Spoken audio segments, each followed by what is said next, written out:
A-t-on raison à certains moments de se fier à sa première intuition ou est-ce que l'on prend le risque à certains moments de faire fausse route? En fait, j'ai l'impression qu'on en est toutes et tous là. C'est-à-dire qu'à certaines occasions, on a complètement en capacité d'écouter cette petite voix en étant dans la certitude, en étant sûr que l'on va dans la bonne direction en faisant par exemple confiance à quelqu'un. Et puis, à d'autres moments, on est dans l'incapacité de se fier à cette intuition et donc on peut même se retrouver dans des configurations où on prend de mauvaises décisions. Et j'ai eu envie de plonger dans cette réalité de l'intuition pour vous apporter quelques clés de réflexion et au-delà, quelques outils concrets pour développer votre intuition. Allez, c'est parti. Et pour commencer, peut-être une définition, celle du Larousse, qui dit la chose suivante. Il définit l'intuition comme une connaissance directe, immédiate de la vérité, sans recours au raisonnement ni à l'expérience. L'intuition est également un sentiment irraisonné, non vérifiable, qu'un événement va se produire, que quelque chose existe. Par exemple, avoir l'intuition d'un danger. Et la première question qu'on pourrait se poser, c'est quelle est la différence entre la voix du mental et la voix de l'intuition? Alors généralement, on a tendance à dire que la voix du mental, c'est celle qui va s'affirmer puissamment. C'est-à-dire la voix du mental, elle va nous conduire à raisonner, à prouver, à écrire un chemin entre A et B et à agir avec beaucoup de force, voire même d'excitation. Ce que l'on observe et ce que les études ont également tendance à prouver, c'est que la voix du mental vient faire taire la voix du cœur. Donc quand on est dans la voie du mental, finalement, on prend le risque d'interpréter la réalité, de déformer la réalité. On prend le risque de prêter aux autres des intentions qui ne sont pas forcément les leurs, par peur, par manque de discernement. Et si je devais résumer, quand on est dans la voie du mental, quelque part, on réfléchit les événements plus que les vivre. A contrario, la voie de l'intuition s'exprime de façon beaucoup plus instantanée, elle n'est pas soumise à une construction, à des raisonnements, et elle s'exprime de façon spontanée. Cette voix est finalement une voix très douce, très subtile, elle peut s'exprimer avec peu de mots, et elle nous apparaît, quand on est en configuration, d'être en écoute intérieure. C'est comme cette petite voix qui nous dit « c'est cela, voici le bon chemin », tu gagnes à aller là ou tu gagnes à aller de cette façon-là. Et c'est quelque chose qui semble évident, mais qui nous est murmuré. Et le piège, je dirais, c'est que la voix du mental peut s'exprimer dans quelque chose de beaucoup plus joyeux, de beaucoup plus excitant, alors que la voix de l'intuition va s'exprimer de façon beaucoup plus douce, de façon beaucoup plus calme. Et donc ces réalités, en termes d'énergie, peuvent nous amener à laisser de côté cette voie de l'intuition. Et maintenant, j'avais envie de partager 4 conseils avec vous pour déjouer ces réalités où le mental vient écraser l'intuition. Le premier volet, c'est véritablement de miser sur une collaboration entre le mental et l'intuition, c'est-à-dire entre le cerveau et le cœur, qui est une autre façon d'exprimer cela. S'offrir la possibilité de donner de la place à ses ressentis.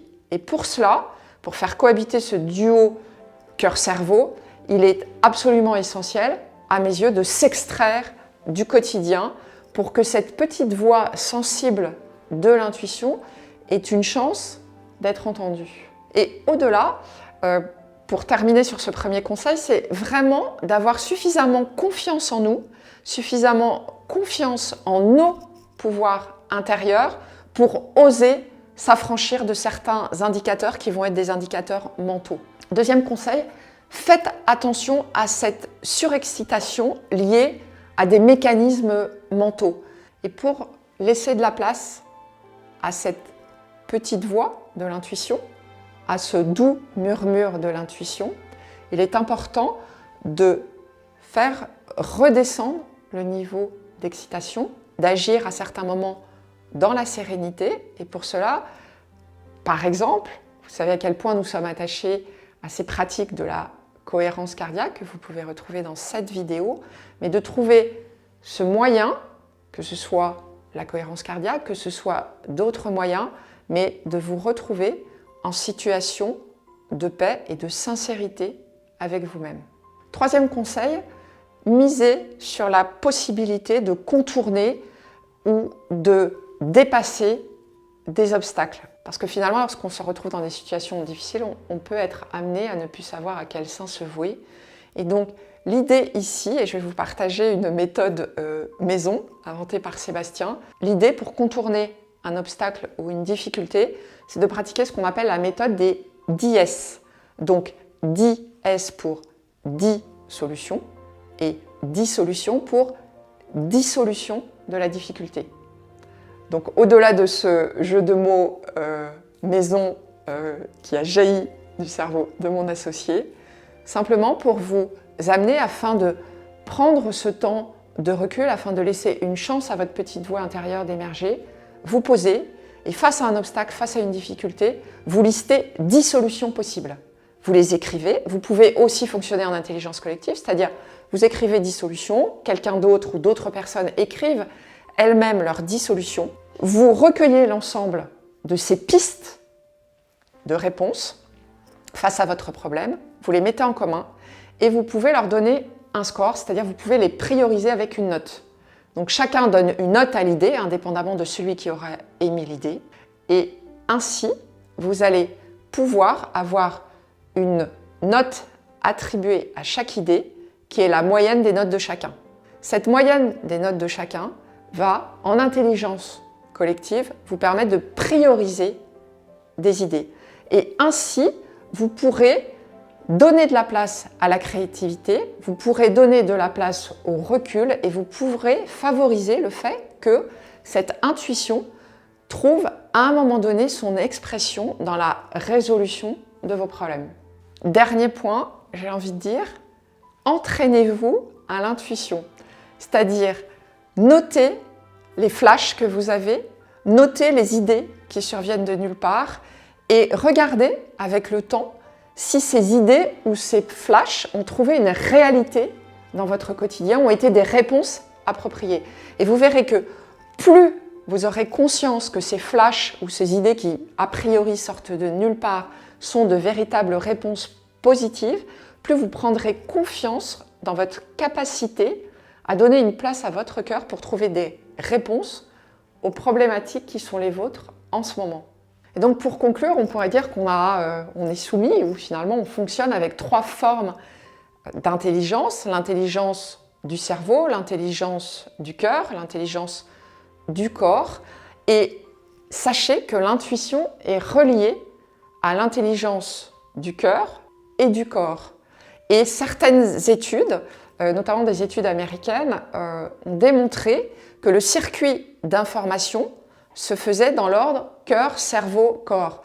Et c'est très intéressant finalement de redonner une vraie place à notre cœur, d'autant plus important que notre monde a besoin de solutions nouvelles et que plus nous serons en capacité d'exprimer ce qui nous anime profondément, ce qui nous rend profondément et sincèrement uniques, plus nous aurons des chances de faire émerger des solutions dont notre monde a besoin. Voilà ce que je voulais partager avec vous aujourd'hui autour de l'intuition. Le sujet est vaste, il y a beaucoup de livres, beaucoup d'écrits sur le sujet. Mais déjà, faites confiance à votre cœur, ce serait le message essentiel. Entraînez-vous à l'intuition. Si vous avez aimé cette vidéo, vous pouvez la partager, la liker, vous pouvez commenter, bien sûr, on répond à chacun des commentaires. Puis vous pourrez, bien sûr, vous abonner à notre chaîne en cliquant sur la petite cloche pour ne rater aucune de nos prochaines vidéos. Je vous dis à très vite. Bye bye.